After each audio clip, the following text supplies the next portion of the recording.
Hey everyone, welcome back to my channel, CapriSpillingthetea Lifestyle Tips. And today I wanted to talk to you guys about the importance of saving money, budgeting, and just being plain or responsible on where your money is going. But before I do that, I do want to let you guys know that I did record a video for you guys probably a couple of weeks ago, and it was about how much money I spent on Amazon. And in the middle of editing that video, I was like, no, I don't want to do it. It seemed boring to me. And who wants to know what I spent on Amazon? Just know that your girl spent $500 on Amazon during Prime Day, which was in July. But I needed all of those things that I spent the money on. So we're just going to keep it there and just leave it there. I deleted the whole video. It was crazy. So anyways, let's get into this video. I wanted to do this video because I was literally just looking at Michelle Elaine's video. She came back like after a year of handling business and everything she had to do. And she was saying how she fell off of her budgeting and saving money and just doing right by her money. And I get it. We all go through that. We all fall off. Things happen in life. As of me, I know April and May and June and maybe July. Yeah. I wouldn't say that I fell off because I still saved money. Another thing, side note, in that other video, I told you guys that I already saved the 20K. I literally saved 20K. I'm so ecstatic, and I know that I can do it now, so I'm on to my next challenge. But I know that we fall off because I did not budget for probably 3-4 months because I was getting things around the house that needed to be done, and I went on a trip. I did show you guys that video. So I do understand where we fall off and we do things, but I am going to say this.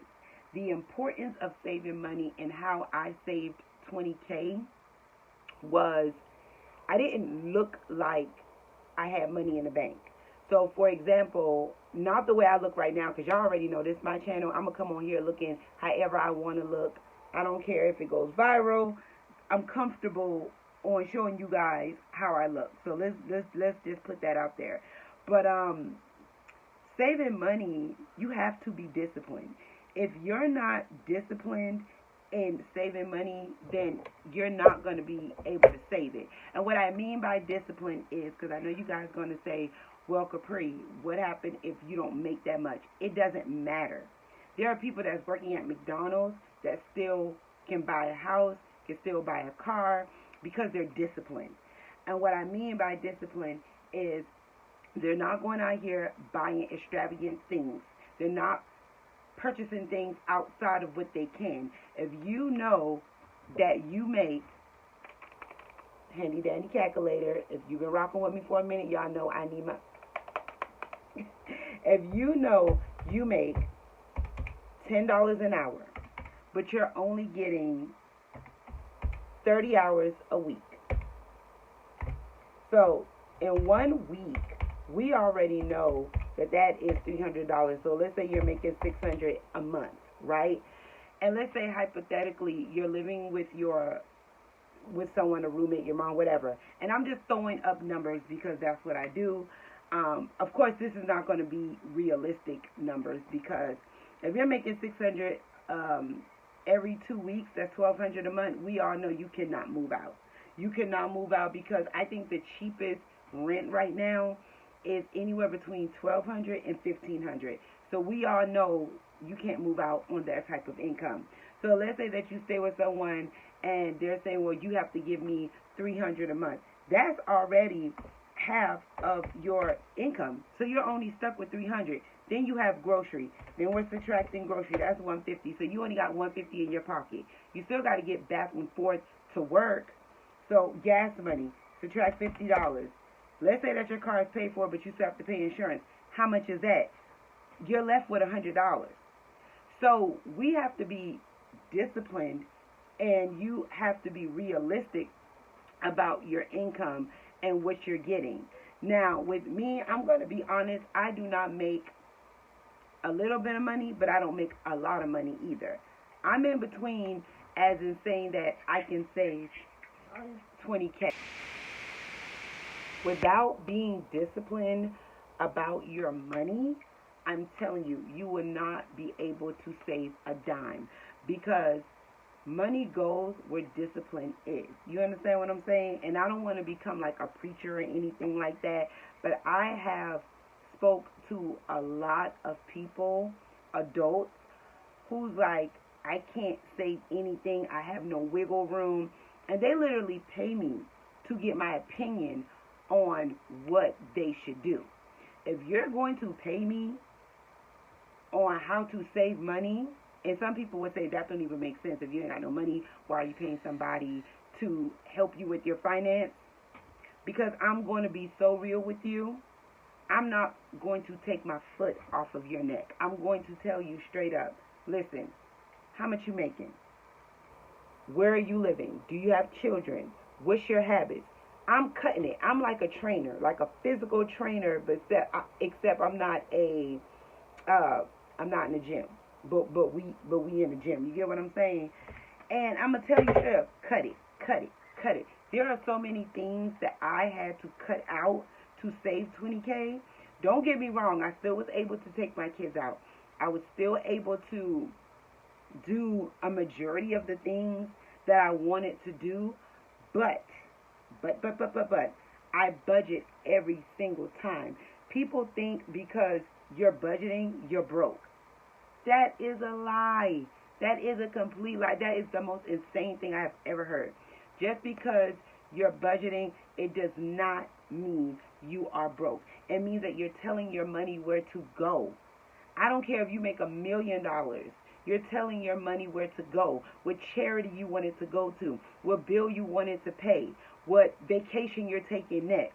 So please get that out of your mind. That's the first thing I will tell you if you email me to book me as your money counselor.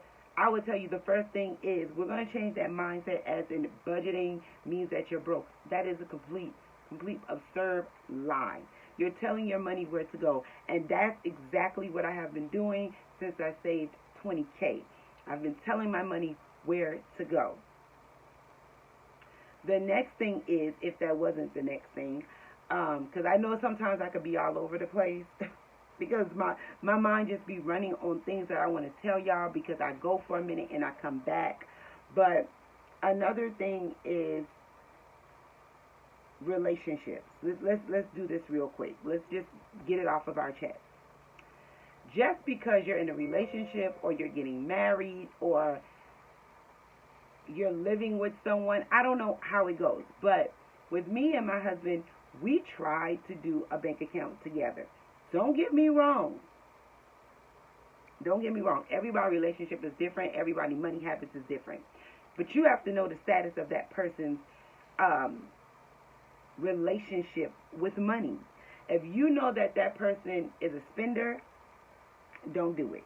If you know that you're a spender, don't do it, because that is going to ruin. Money can ruin the relationship. Let's not get it confused. Money is not the root of all evil.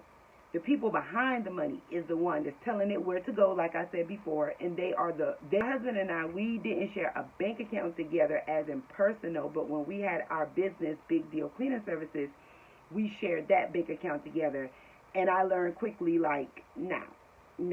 My husband would tell you, he is now, still getting his money habits together, but he would tell you he was not good with money. As soon as it came in, it was going out, and that's the reason why I was the one who was doing all the finance. Like, he'll work, I'll go in his account, I will distribute the bill money, and I'll be like, babe, whatever else is in that account is yours. You can have it, or I'll cash app him his own money. And some people may be like, oh my God, that's crazy. You have to do that for your husband, or you have to do that for your significant other. Baby, once again, we don't judge around here. What we do is what we do to keep our household afloat. And it has been working for us. You do have some people, or some men or women, you don't have to do that for. And you just don't have to do it. but it can put a dent on your relationship, even if you're friends, you know, best friends or whatever. It could put a dent on your relationship if you don't get your money habits together. I always advise, you know, my kids, get yourself together before you get into a relationship, because baby, it is not going to work. So back on how I saved the 20K. It wasn't easy, but it wasn't hard. It was tedious in between, because there were some checks that I was able to put up 500. There was some checks I was able to put up 200. And then there was some checks I didn't put up anything. Like I said, I was, you know, working on the house and stuff like this. It's an older house. You know, things need to be done. So it's a process. It's a journey. It's a marathon. Do not get on yourself about what you can and cannot do, because I know sometimes it gets like, dang, man, I'm trying to say this, I'm trying to say that, but I can't because this keeps coming up and that keeps coming up. That's cool. Start off with a $1 challenge, then $5 challenge, then $10 challenge, and then go up. There is a plethora of challenges on Pinterest. A plethora of challenges. And I'm going to say this also, even though I put myself out there as a money management coach, a spiritual life coach, and that's for my other channel, but money management coach, do not feel like you have to pay someone to do this. Because once you get a relationship with money and you understand money a little bit better, you'll be able to do it for yourself. So don't feel as if you have to pay someone to help you with your money, because you may not have to do that. Just get a good relationship with money. And what I mean by that, to start everything off, start small. Don't start big. Because if you start off saying, oh, I'm going to save $100 every paycheck, and then you can't, then you're going to feel some type of way. We're human. We have emotions, especially about our money. Our money is attached to our emotions. So don't start out like that. Don't start out to cut yourself down. Start out with the $1 challenge. And then you could do $2, $3 challenge, or you can jump to $5, $10 challenge. That's what I did in the beginning. I started out just doing $5 and $10. Well, actually, I think it was $5, $10, and then once I got a better job, it was $20 and $50. Start out like that. Just don't start out just to cut yourself down. So I think that completes this video today. I didn't want to stay on here too long because I don't want to edit very long. I just wanted to let you guys know how I saved 20K. And also, I'm still budgeting. I hope you guys are still budgeting. Comment down below if you are. And even if you jumped off, jump back on. Like, come on, let's get it. Oh, and one more thing before I go. Do not feel like you have to be out here buying these planners from these planner gurus. Look, listen, I always talk about this, support. But guess what? You got a $500 phone, because I know if you got an iPhone, it's about $5 to more. You have a $1,000 phone. You have an iPad, a desktop. You got pen and paper. Budget on there. That is another way how I started budgeting. I did not buy any guru planner for no $25, $30. Listen, I know y'all like the way it looks. Do not do it. Go to Family Dollar, Dollar Tree, go down that stationary aisle, get you a nice planner, and go from there. Okay? I love you guys, and I'm going to leave you with this. Save money, because one day it will save you. Bye.